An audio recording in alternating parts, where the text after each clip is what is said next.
Okay, I'll get us started. Thanks everyone for showing up. Thanks a lot to our panelists for agreeing to do this. Just as a few words of background, my name is Suresh Naidu, the co-organizer of Economists for Inclusive Prosperity, which is a project Gabriel Zuckman and Danny Roderick and I started, kind of trying to explore what economics looks like after neoliberalism and what kind of a more inclusive, more egalitarian kind of economics looks like. And this is kind of our attempt to sort of help economics grapple with its current moment by acknowledging that economics doesn't necessarily already have all the answers and doesn't already have the necessary conceptual toolkit. So there's lots to say about this, and lots of people here that have thought about it more than me. So I'm just going to hand it off to someone who's thought about it a lot, Sandy Darity, who's going to be moderating the panel. So take it away, Sandy. Thank you, and thank you to you, Suresh, and to Danny for organizing this event. I think it's very, very important for us as economists to learn from the other disciplines. We've had an imperializing tendency towards the other disciplines, and in the process, I think we have failed to really recognize many of the important contributions that have been delivered from other disciplines using their perspective rather than the perspective that we normally bring to these issues. In particular, you know, I'm struck by the fact that an important tool that I've used in much of my research, the Blinder-Oaxaca decomposition, really, I believe, was preceded by the Blau and Duncan decomposition in sociology, but I think frequently we have not been aware of that. And similarly, when we talk about unobserved heterogeneity, it sometimes becomes a blockade for really understanding the phenomenon of discrimination. Or when we talk about the identification problem, it constitutes a blockade to thinking about some factors as being fundamental causes of phenomena rather than interactive causes of phenomena. So as a consequence, I think it's really going to be valuable for us to hear from the scholars who are going to join us today. We have 4 speakers. After they make their respective presentations, we will take questions from the floor, so to speak, and have an opportunity for the speakers to respond to those questions as well as engage with one another. And our first speaker is going to be Daina Ramey, who is the Oliver H. Radley Regents Professor of History at the University of Texas at Austin. Her superb book, The Price for Their Pound of Flesh, recovers the humanity of persons, Black persons specifically, whose lives were comprehensively commodified. There are 2 additional dimensions of her book that I think merit deep attention. First, the extended commodification of Black bodies after life ends, into death. And second, the significance of the effects of markets in human beings on US economic development. Her most recent book is A Black Women's History of the United States, co-authored with Callie Nicole Gross. And I'm hopeful, time permitting, that she'll have an opportunity to tell us what we can learn from that book also. Our second speaker is Arjumand Siddiqi, who is an epidemiologist at the Dalai Lama School of Public Health at the University of Toronto. She is also the Canada Research Chair in Population Health Equity. She has had brilliant insights about differences in social and policy structures across countries and how they affect not only health outcomes for the general population, but also health disparities between ethnic and racial groups within those populations. She also has recently published a critique of Kaysen Deaton's perspective on deaths of despair, and in the interest of full disclosure, I'm actually a co-author on that article. But she has a strong commitment to understanding the full play of what public health scholars refer to as the social determinants of health, in contrast with genetic or behavioral or cultural factors. Our third speaker is going to be Mario Luis Small, who is a deeply accomplished sociologist, urban sociologist at the interface between thinking about neighborhoods and communities as well as social networks. He is the Grafstein Family Professor of Sociology at Harvard. And one of the things that's particularly impressive about his research productivity is that two of his books, Villa Victoria and Unanticipated Gains, both have received the C. Wright Mills Award. I think recently in some of his work, he's been most notably engaged in a nuanced reintroduction of cultural considerations in the analysis of race and sociology. And then our final speaker is Eduardo Bonilla-Silva, one of my colleagues at Duke, also a deeply accomplished sociology. Remarkably, he has recently served as president of the American Sociological Society, the American Sociological Association, and the Southern Sociological Society simultaneously. I think that's unprecedented. He is the author of Racism Without Racists, among a number of books, but I want to mention Racism Without Racists because it's now in its 4th edition, and it explores the difference between people's attitudes about race that's expressed in short answer surveys versus in-depth interviews. And what he demonstrates in that book is that if you rely upon short answer surveys to try to gauge variations in people's attitudes on questions concerning race, you're going to miss the boat because they self-censor increasingly. And so what you really want to do is engage them in long-term interviews. And in that environment, you get much better information about what their beliefs really are. So may we start. Daina, please. Hi, thank you so much for having me. I'm going to start off my brief remarks to just talk a little about what the work looks like from an historian's perspective. And as Dr. Darity said, my research is on enslaved people. And I was an economics major during undergrad. I don't know if Dr. Darity knew that, but I was majoring in economics until my last year in undergrad, and I took an African American history class and decided that's what I wanted to change and do my work on. But I've always wanted to try to find a way to blend the work that I had done as an undergrad in economics. So when I started doing this work on the price for their pound of flesh, my goal, maybe it was naive, but my goal was to allow the economists that are doing work on slavery, very, very good work on slavery, to have a more cohesive conversation with historians. And one of the things that I was trying to do initially is I was trying to walk in the space that I thought economists do, and I was trying to find out whether or not I could show statistical significance in my findings. And as I was doing that and trying to search for that in the ways I was looking at how enslaved people are priced from the beginning, before they're even conceived.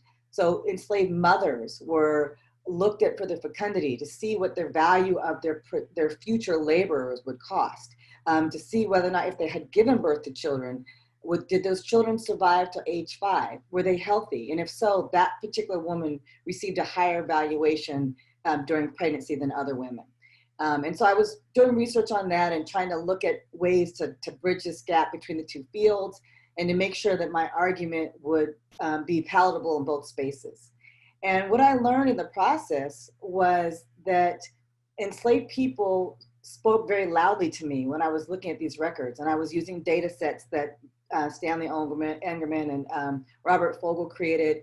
I'd also created my own data set. I've been doing research in Southern archives for about 7 or 8 years, and had this large data set of about 80,000 individuals, enslaved people's values, their prices, their monetary values, and their appraised values. But I realized as I was doing this work that enslaved people themselves had so much more to say about valuation and the values on their bodies. And that was really interesting to me. And I thought, okay, well, if I write this book that talks about it from the perspective of enslaved people participating in their thoughts about the value of their bodies, how will that change the way we talk about this in both economic and historical circles? So I don't know how it's fully been received in economic circles. I have a very good economic historian friend who said to me, That is not the book I would have wrote when I finished it, because there's a lot of testimony in it. There's a lot of stories of enslaved people saying, oh, I'm not worth I'm not worth $500, I'm worth $200, or I'm not 40 years old, I'm 20 years old. So this is an economic product that's put in a market space that has the ability to argue, to emote, to reject, to resist. And that is a very, very different quote unquote product. And one of the things that I found, it's a human product, right? And when I was doing the research for the book, I saw that the work that I've used from a number of economic historians did not acknowledge at all the humanity of enslaved people. And I thought, even if you're not writing about them as human beings, but you're putting them in formulas, and they now become a person named John, now becomes an X with an exponential power, and there's a formula to figure out how much that particular woman is worth or that particular man is worth. It doesn't take much, and I think you'll have more historians engage in this work if you acknowledge that this was a family and this person lived on this particular plantation and they were worth this much, and this is what they felt about their valuation or how they responded to that particular moment of sale. And that was really what the purpose of the book for me. But what I found later, and I think Dr. Darity mentioned this, was that the valuation of enslaved bodies went beyond preconception, but also to the post-mortem space. And that there was an illegal trade in cadavers of enslaved people and whites and free blacks, but I was mostly interested in the enslaved cadavers, their bodies were sold to medical schools. And so they still made money off of their bodies after they had passed away. Some of them the values were much lower, anywhere from $5 to $30. So the market rate wasn't as much. They're valued more when they're living because they're producing more, right? They're producing more and bringing more financial resources to the families that they're enslaved by. But in the afterworld, okay, if I'm going to dispose of this body, if I can make some money off of the disposal, I'll make $30, and that's it. There were some cases where enslaved people were valued at the moment right before they were hung. And then the surviving relatives of the planter family or the enslavers would receive compensation for the valuation of that enslaved person. So there's a lot of spaces where we talk about slavery and enslaved people, and we talk about them in monetary ways, but the humanity is often missing and they're objectified. They're treated like a backpack or a book on a shelf. And I just feel like if economists and historians can come together and have conversations about the deep meanings that you guys find when you create formulas, you can take us to places that we can't go, but we can also bring you to records that might inform what you're seeing and how you analyze this work, and make it for a much deeper conversation. So I will leave it at that. I don't know if I've done my 5 minutes. I'm trying to stay on. If I have a little more time, I could say a few more things. I'm good? All right, thank you. I'm looking forward to the conversation. Thank you. Arjumand, you're on mute. Okay, you're off now. Great, thanks everyone. I feel like I should put out a disclaimer that says some of my best friends are economists before I start my talk. So as Sandy mentioned, I'm a social epidemiologist, and our discipline is really quite related to medicine and to the study of distributions of disease from a sort of clinical perspective. And so as social epidemiology kind of evolved, we were starting to find our empirical legs around how to use population surveys and different kinds of data than the clinical data our discipline tends to use, how to use different statistical methods. And in the early 2000s, when I was doing my PhD, I remember sort of looking enviously from Boston over to Cambridge at the economics department because it was considered so rigorous of all the disciplines related to our field. And then I had this moment of pretty big dissonance when in the mid 2000s, I encountered a paper by 3 economists whose main argument was that Black-white differences in hypertension could be attributed to genetic selection for genes associated with salt retention. And the narrative was that this genetic selection occurred during this transatlantic slave trade because of the survival advantage conferred by salt retention, and that it occurred during cheek-licking tests for salty skin done by slave traders to further determine what Blacks would be able to withstand the demands of plantation work. And this economist team also suggested that this salt retention hypothesis was really the best way to explain the black-white life expectancy gap as well. It's been a lot of years, and I actually had trouble finding the paper online now, but I just remember thinking that the evolutionary geneticists just probably were, passing out at the notion that, genetic selection would occur at that pace. Something that occurs over thousands of years was essentially being proposed to happen over 100 or 200. The human genome scientists who had carefully explained to us by then that race was not a genetic construct, there was no genetic basis for race, and just thinking to myself, surely there is a geneticist amongst the authors, or surely some of the genetics work on race has been cited. And it hadn't. And it was just really difficult to understand how a hypothesis that had no premise could receive so much traction. The paper also was a little bit alarming because it hadn't cited any of the work from social epidemiology on racial inequalities in hypertension. And I'm not just sort of suggesting that my field is the field that should be cited, but we really are the central field on racial health inequalities. And there is people who have specialized, their whole careers on racial disparities in hypertension. None of them were cited. And if they had been, you might find a very different story about Black-white differences in hypertension and in life expectancy. So the body of literature in our field that's been built up is both based on what we know race is not, as well as what we know race is.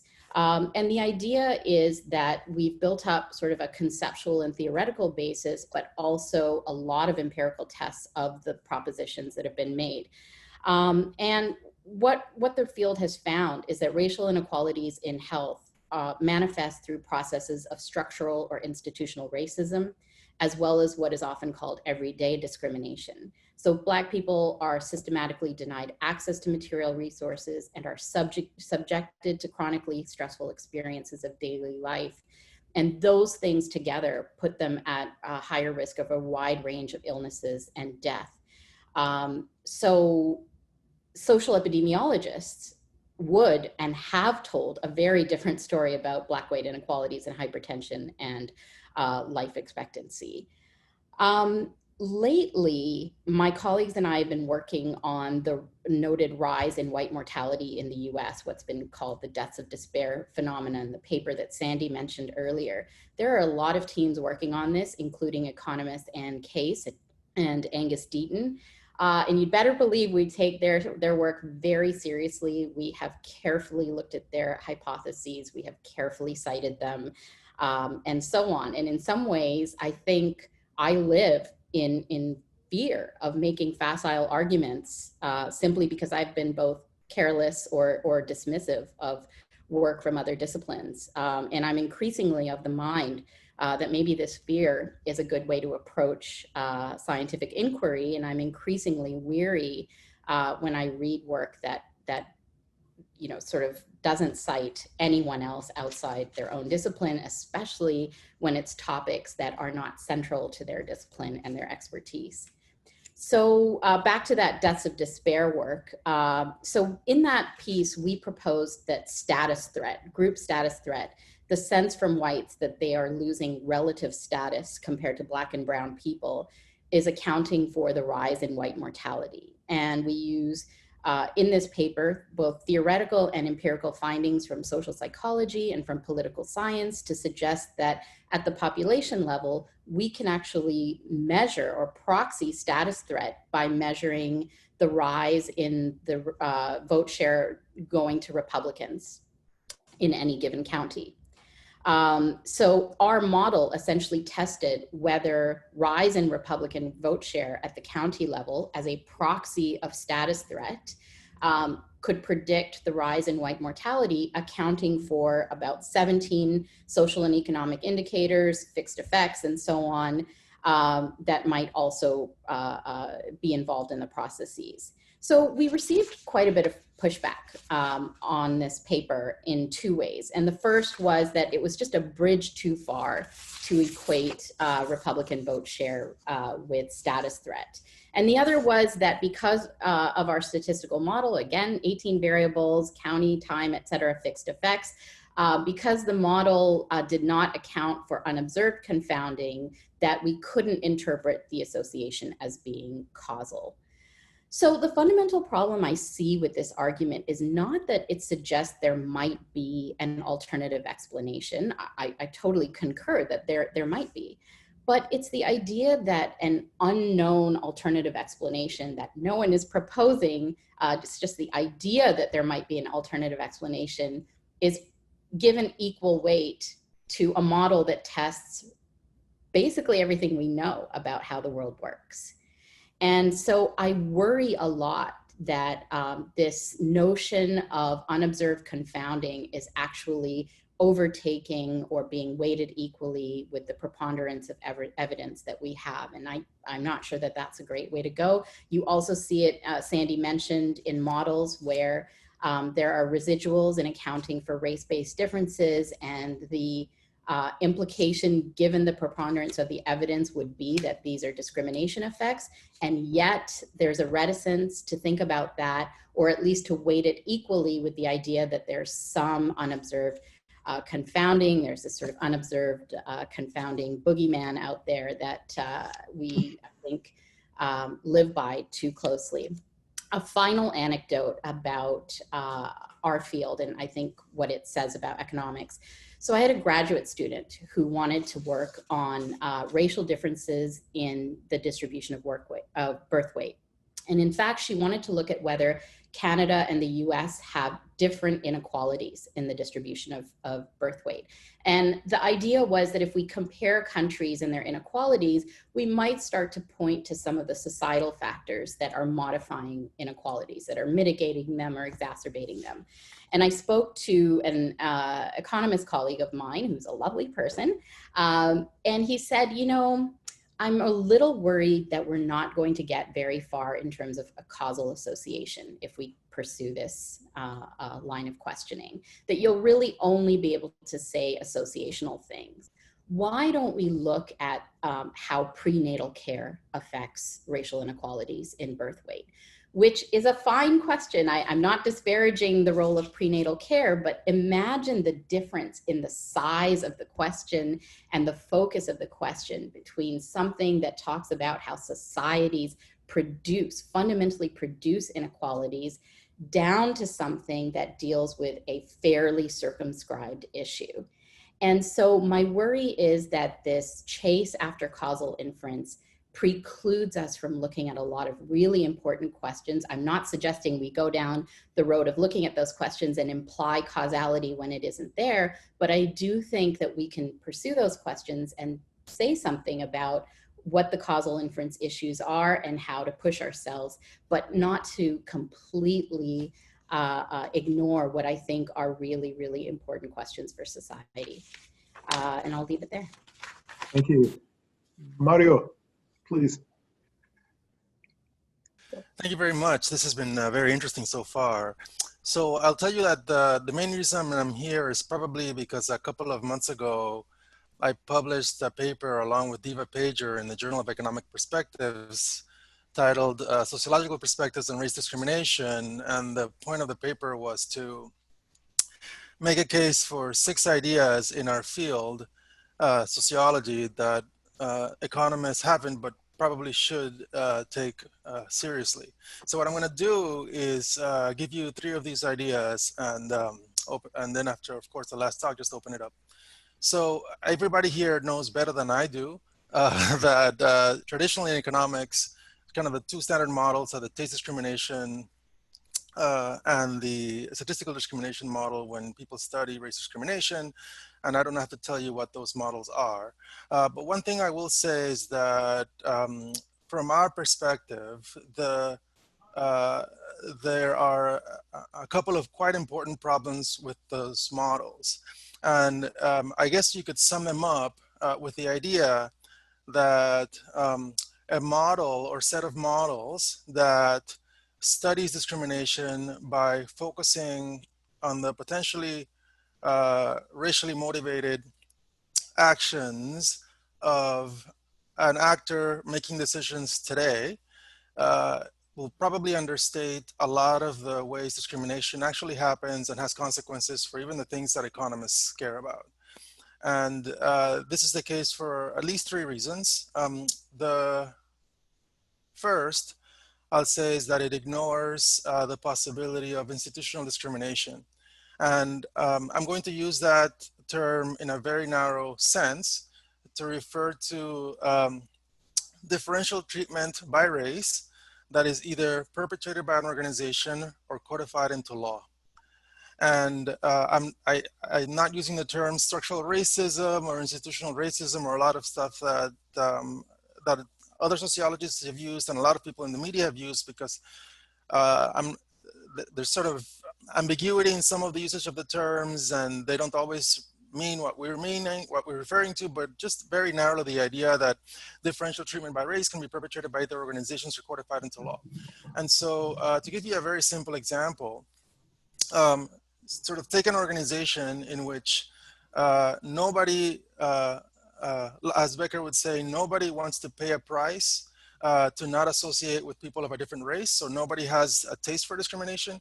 And in addition, nobody is willing to make statistical inferences about the behavior or likely performance of an employee on the basis of the employee's group. So nobody statistically discriminates.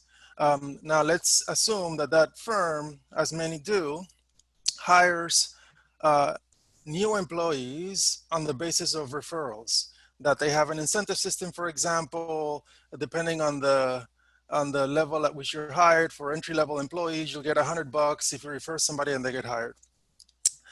Now, let's assume we also know, sociologists have shown that there's racial homophily. I think in economics, this is called assortative mating by race and friendship formation.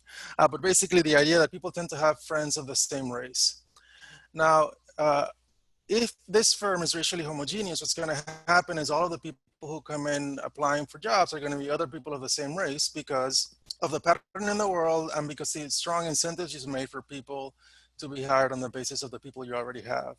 In this model, no employer has to have a taste for discrimination or statistically discriminate, and yet a highly qualified person of a different race from outside the firm is going to have a very small chance of getting a job there. That's a form of discrimination that we believe deserves attention. The second point I'll make is that, again, the reason it's a bad idea to just focus, or yeah, it's just a bad idea to limit the study of discrimination to only the actions of a contemporary actor, is that a lot of forms of historical discrimination, particularly forms that have been codified into law or become institutional parts of how organizations operate, continue to have effects today. And therefore, even if today everybody stopped being discriminatory either by race or statistically or whatever the case may be, we'd still have a lot of reason to study historic discrimination to understand the present.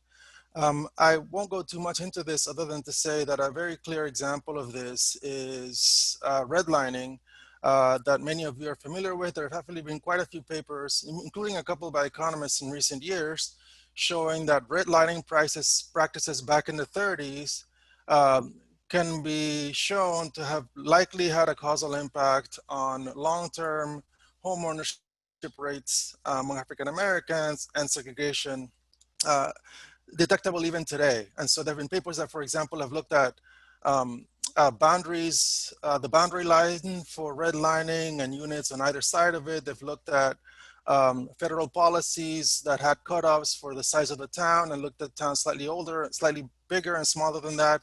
Through multiple identification strategies, there's actually quite a bit of evidence that it matters. The last point I'll make is that, again, a different reason to not limit the study of discrimination to sort of statistical and taste-based discrimination is that perception of discrimination matters a lot. And what I'll say when I'm saying this is that I am not saying that perception is an effective substitute for actual discrimination. And I am also not saying that we should not continue having a healthy skepticism for what people say over what they do. But what I am saying is that there are many contexts in which the perception that an employer or a doctor or take your pick has or will or has had discriminated is going to affect your behavior in ways that matter for, where you apply for jobs, how far you go in school, and how how much, what your health outcomes are, that we cannot capture, again, by focusing on the employer or the banker as a prototypical racial or potentially racially motivated actor. So I'll just leave it at that, and I'll say, if you're interested in more of this, I'll refer you to the JEP paper. But the bottom line is, I appreciate, actually, I find quite interesting a lot of what economists have done on this. I think the issue is expanding beyond what's been done as opposed to remaining tied to these two very traditional ways of looking at discrimination. Thank you.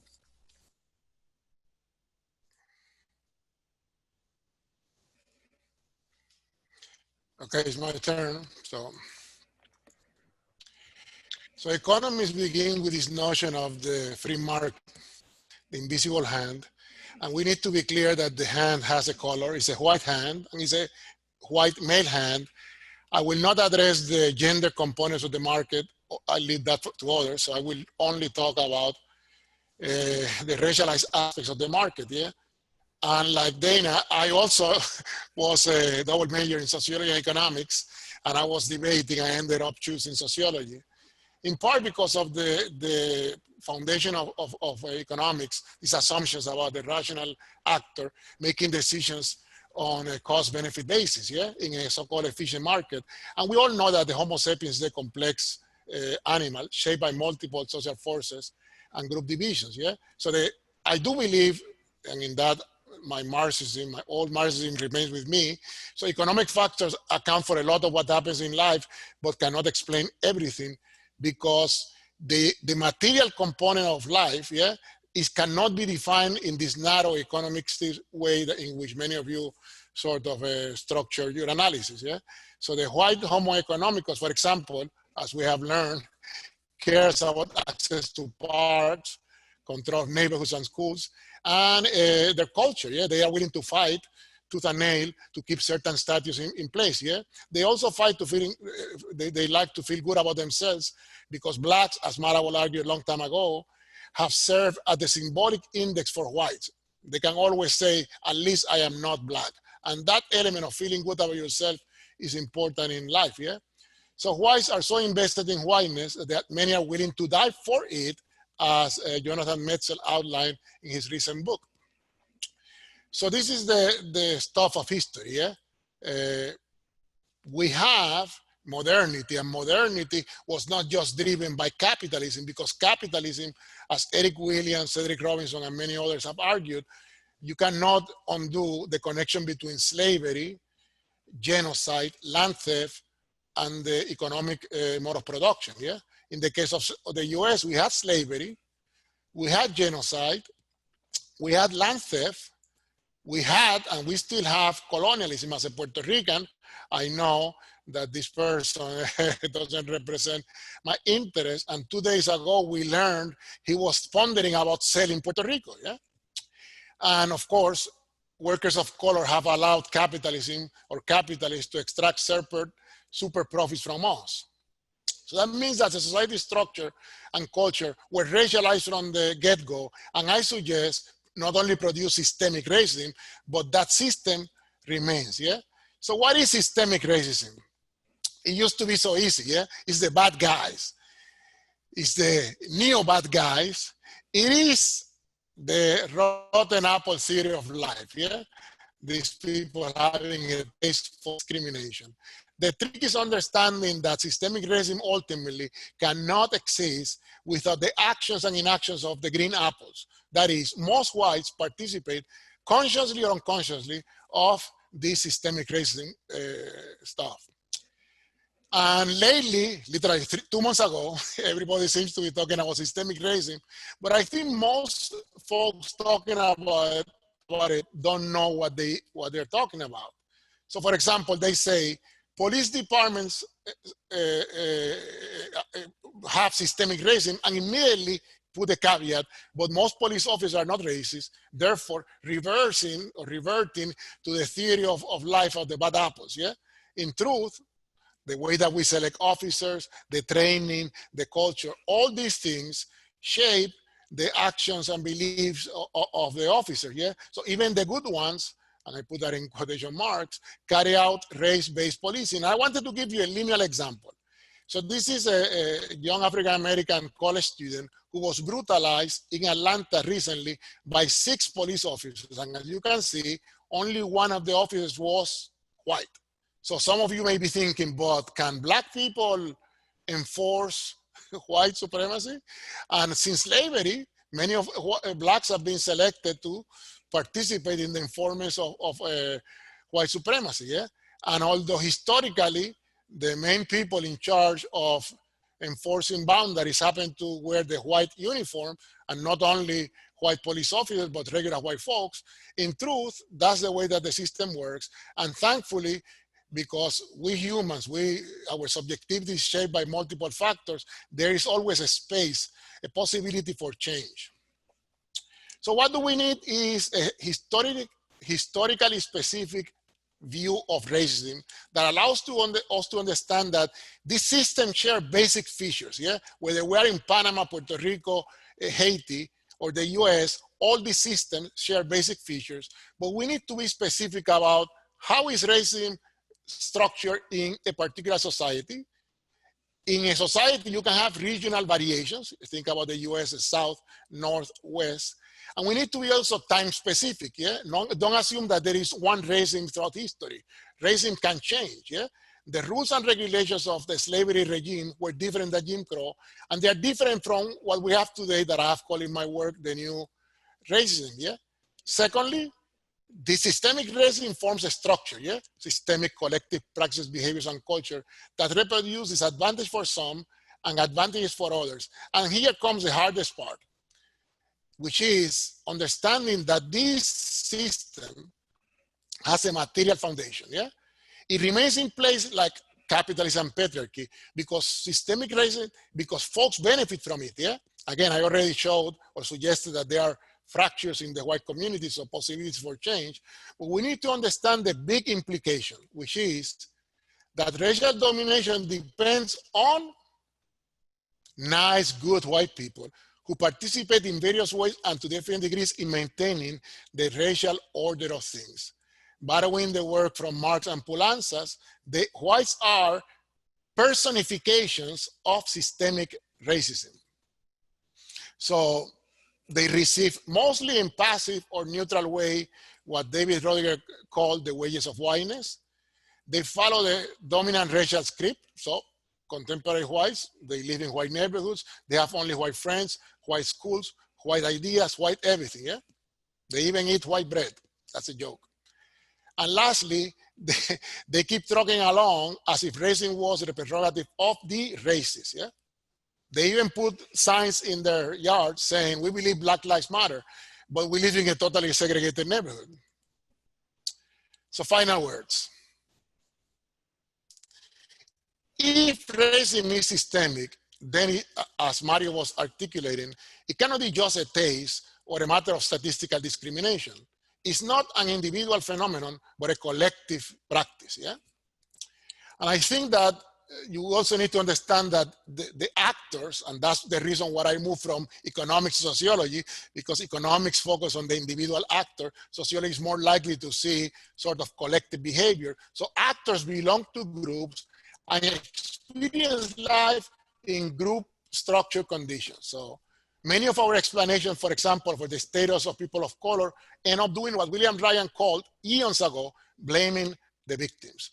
And by doing so, they ignore the system, yeah? For example, they claim that blacks don't do well in life because of their culture.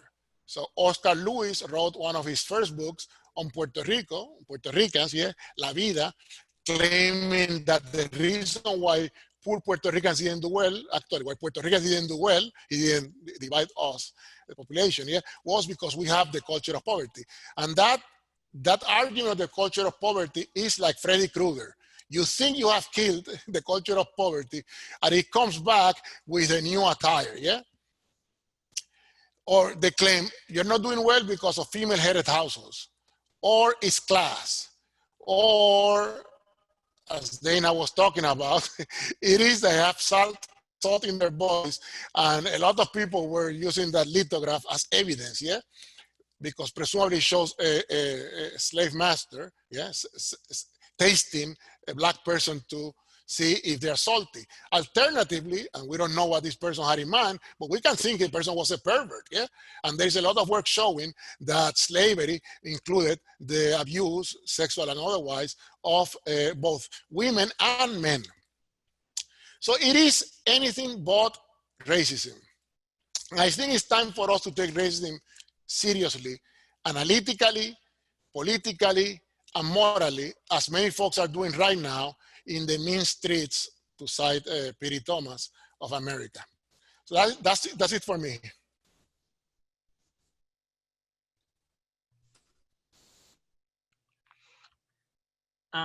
Thanks. Thank you. Sorry, Suresh, it's in your hands. Go ahead, No, thank you all. I was just going to say, Suresh, it's in your hands. Yeah. So thanks to all of our panelists. That was really interesting. So now we'd like to take questions from everyone. So if you want to raise your hand, and I will do my best to keep up. We don't have the questions function here, so it's going to be a bit of a. So I'm clear I won't see everyone, but if you want to use the raise hand function in the chat, and I can take questions and call on you. Peter. Yeah, I just want to say thank you all so much for these really excellent presentations. Mario, my students and I read your paper, and I think that we as economists certainly have to broaden our perspective. My own view is that we tend to rely a lot on models, and so the call to action really is to think about new models of discrimination as a way of trying to instantiate some of these ideas into the profession. And then the second piece too is whenever we write models, they need to be historically accurate, right? Like, for some reason, it's like we write models with really terrible assumptions that have no basis in history. For example, that discrimination happens on the margin, when in fact, you had signs saying no blacks, regardless of your socioeconomic status. So thank you all for organizing this panel. Thank you for your work. I look forward to continuing to read and to engage with your work. And I certainly hope that the ideas here really permeate our profession in a foundational way. Great. Does anyone want to respond? Or I can keep taking questions. Felix. Hi, everybody. Thank you, everybody who's participating, for your thoughtful words and for organizing. I guess I wanted to ask a little bit. I'm a PhD student who does research on race, and my training is in economics. My degree is in public policy. I have, as I think some people have mentioned, I've faced pushback, right? I think when you think about who is in economics, I've had the experience of people being in that room who think differently about these things and don't sort of take the standard economic view as given and are looking in these other disciplines, thinking about those things. Those things are not received well, right? Which is, I think, why you don't see them published, or sort of like being sort of the output that you see of the field. And some things that are on their face ridiculous end up being received better because of sort of power. I guess my question is, number one, is economics just weird, particularly say white in its power structures, or some other thing that makes us very susceptible to things, or these kinds of things, in ways that you guys might not be in the disciplines that you sit in? Or do you guys have strategies that have allowed you to do this kind of courageous work that challenges power in important ways and still sort of make it out on the other side? I am currently going through situations where projects are being, facing a lot of pushback and are, I think, trying to be killed, not because of any sort of deeper reason besides the fact that people don't want to hear these kinds of conversations. So I'm just trying, from one researcher to another, how do you make it through this? Thank you guys for all of your work. Can I respond? I really appreciate the question. It's something that we struggle with in the historical profession as well. I've seen it even as scholars that are writing about gender and women and slavery. Many of the original historians, some of the first generation of historians, particularly Black women historians, were told that no one cares about the experience of enslaved women, although Caribbean scholars have been writing about it for decades, at least 10 or 15 years before US historians started writing about gender and slavery. So one of the ways to push back against that, because we see this, there's a politics I've heard today of citations. I've heard that with all the speakers. There's also, you know, who controls the editorial boards, who are seeing work as being acceptable, right? And I think the more we continue to push and publish and present at conferences, if we're allowed into those spaces, the more we stand up and say this work and show how important it is, the more will be received. And I think the Black women's history is in particular, a really growing field of scholarship, but that's by the work mostly of Black women, but not all, of really pushing against scholars who said that this work didn't matter. So I would just encourage you to continue to publish, find spaces that will accept your work, and keep, you know, stay in the game. Don't give up. Can I add something? I think that we need to understand the structure of the academy. Yeah? We work in HWCUs, most of us, historically white colleges and universities. And we have to be honest about the fact that until the other day, these places were all white. Yeah? They opened the doors for a few of us, and that's it. And they have been trying to slowly push that door back and close it and keep, you know, a select few in the house. And I think that although I do, and I have graduate students, and I have to give them individual level arguments about how to survive, how to maneuver, how to publish, how to do everything in a white-oriented discipline, I am a person who believes in collective action. Yeah?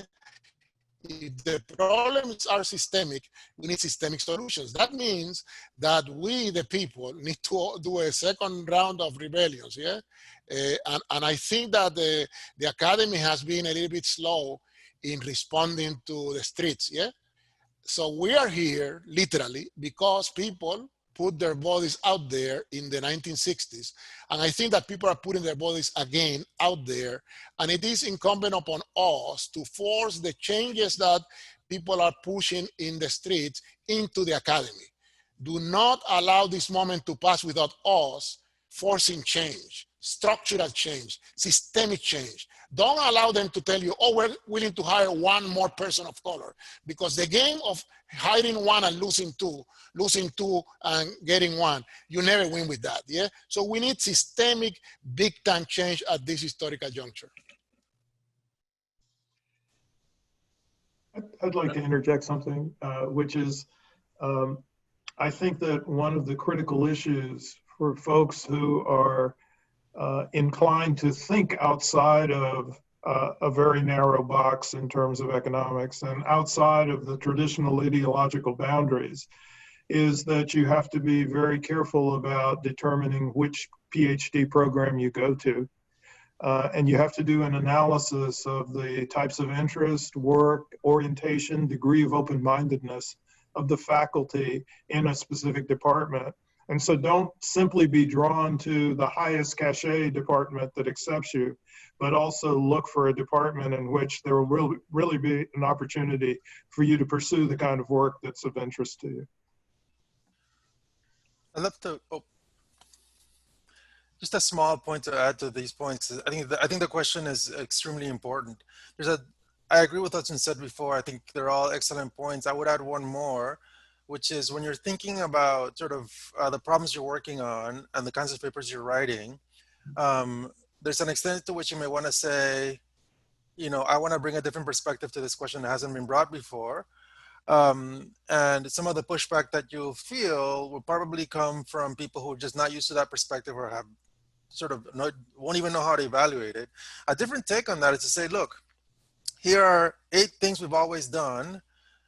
My perspective can show you what's wrong with 2 or 3 of them. In other words, to identify the holes in the existing paradigms, of which there are many, and intervene that way. I think, especially if you're starting out, if you don't have a lot of influence, if you do want to have an influence on the mainstream, I think beginning with the clear problems that, and we've heard several of them today, the clear problems that existing perspectives have on a problem you think is important is a wedge that fair-minded people who are perhaps less open would still find palatable and might give you an in. Martha. Marty. Hi, Suresh. Suresh, there's Aaron Coleman who's posted in chat. He has a question and had a question before I did, but doesn't know how to raise his hand. So why don't you take Aaron first and then come back to me? Got it. So Aaron says, asks, what do scholars of racial capitalism have to contribute to the field of economics? Does Cedric Robinson's theory of racial capitalism influence the work of stratification economics? How do I ask a question?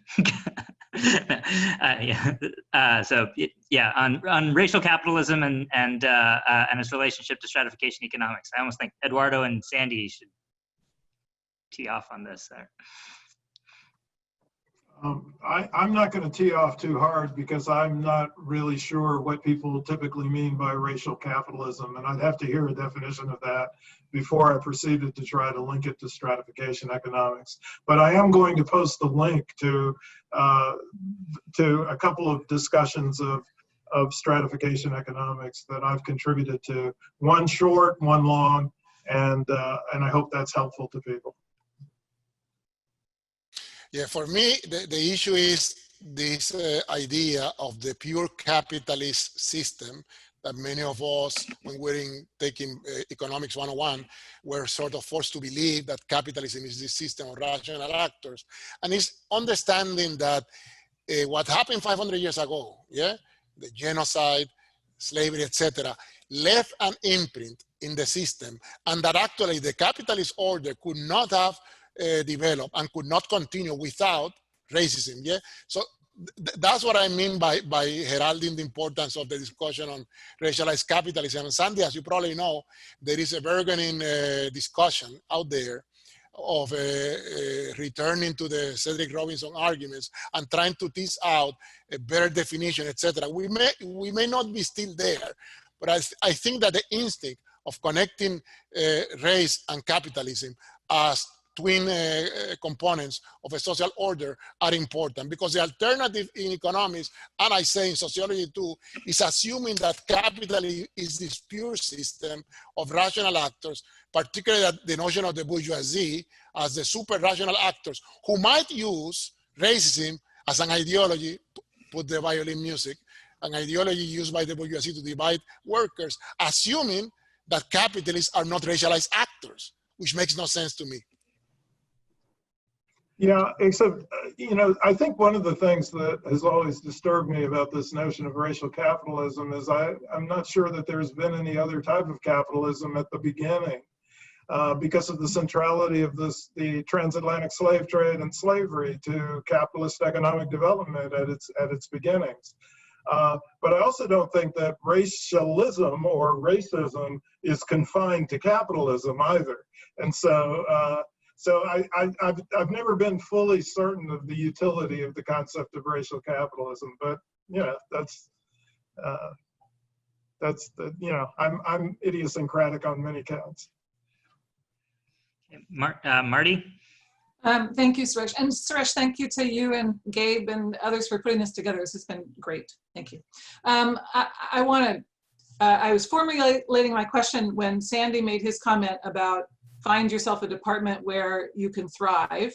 And because I find myself often in talking with graduate students, such as Suresh when he was a graduate student, trying to find this, help people find a path where they can make a difference. And remembering, one of my vivid memories from undergraduate days was a professor who sort of hid who he truly was, because he figured once he got tenure, then he could reveal who he truly was. And then of course he didn't get tenure and he had a nervous breakdown. And so trying to help graduate students, and I'm looking for advice here, helping to help graduate students find their way to make a difference in the world, but at the same time, knowing that if they go into the academic world, in order to have a difference for a lifetime, they have to get tenure somewhere. And that the tenuring, that as much as we may want to affect change, we can't smack all of our colleagues upside the head as fast as we might like to, and have that impact on the tenuring system. So what do we say? And I don't want them all to say, you know, I really should just study sociology, because I want economics to change in a way so that it can make a difference in a way that it should. Okay, that's sort of the dilemma. Sandy. Yeah. No, I agree, and it's a struggle I always have with students who think that they should go to other fields because economics is so laden with resistance to the kind of work they want to do. But I hope that they will join in anticipation of at some point really turning the corner in what happens in the economics profession. Yeah. I also think it starts in undergrad. Like, it's not even at the PhD level. It's just like tons of people, tons of students, my undergrads that like take intro econ and they think this doesn't speak to me at all and switch out into sociology. Yeah. I worry about the principles classes that still are teaching the homo economic rational man operating in efficient markets. And it's like, dude. One quick point, sociology is not salvation either. So they may switch to sociology and then keep switching around, and they may end up in anthropology, and then after anthropology, God knows where. If I can come in here, I just want to maybe prod Mario a little bit more, because I thought that what he said provided a kind of a bit of a hopeful strategy. That, I mean, I think for graduate students, I think you don't have to solve everything and upend the field from your doctoral studies on. I think you what you want to do is be true to your own values, pursue the research agenda and the interests that you have, but you have chosen a discipline, and it's very difficult as a graduate student to do something that's going to be perceived as undermining the foundational methods and norms of the discipline. And I think what I heard Mario as saying is that, well, there is a strategy, or you can find anomalies, or you can find new results that seem inconsistent with the maintained working hypotheses of the discipline, and start making inroads in that way. And I think economists like surprises. Economists like paradoxes. I think that there is some path there that I want to encourage all the graduate students who are actually listening to this. Yeah. That there might be ways, but it was mostly to call Mario in to expand perhaps. Yeah, I appreciate that. I was going to actually say a couple of things. The first, consistent with that point. I mean, the useful thing is that a lot of the traditional models in economics about many of the things we're discussing are in fact either wrong or insufficient. In other words, there's a lot of space in which to actually make a contribution. The second thing I would say is that it's actually a follow-up to a point I think Sandy made at the beginning. You hinted about the fact that economists, I think you said, tend to colonize other disciplines or something like that, or subject matters. I think that's true for many areas, but I actually think that's an opening. So, for example, in the economics of education, there's a lot of economists, I should say, who write in the space of education. But at this point, it's actually quite hard to get away with being an economist writing in education and ignore all of the work by psychologists who work in the field, sociologists who work in the field, and so on. One of the areas I started out with in the study of urban poverty and inequality, economists have started in that area as well. Raj and others Nathaniel Hendren and others have done a lot of papers recently on neighborhood effects and the role of neighborhood poverty in your life chances, which is a traditional sociological field. And I've noticed way more openness. I've talked to that team quite a bit, and probably more than a similar team would have talked to economists 20 years ago. And to me, that seems like another sort of wedge point where a different kind of perspective can come into mainstream thinking. So I think Danny's right. The first thing to do is sort of figure out what you want to do with yourself. What are your actual values, what you actually care about. And if you end up caring about, I'm just going to use the phrase mainstream economics, and I know that probably means something different to all of you. But if you care about sort of making an inroads in that, there are a couple of spaces, both topic areas and again, finding issues that the field hasn't addressed that well, where you can make an inroads and establish the kind of influence that Martha was talking about and get tenure. So we advertised to 5:30, and I wish we had more time to continue this conversation. We were thinking about whether we should have another one, and it seems like we should. And so we'll try to organize that as well. So I just want to thank our speakers, our panelists, and Sandy for moderating. Thanks everyone, and look forward to continuing this conversation on the internet, I guess. See you, everyone. Thank you. Okay. Thank you.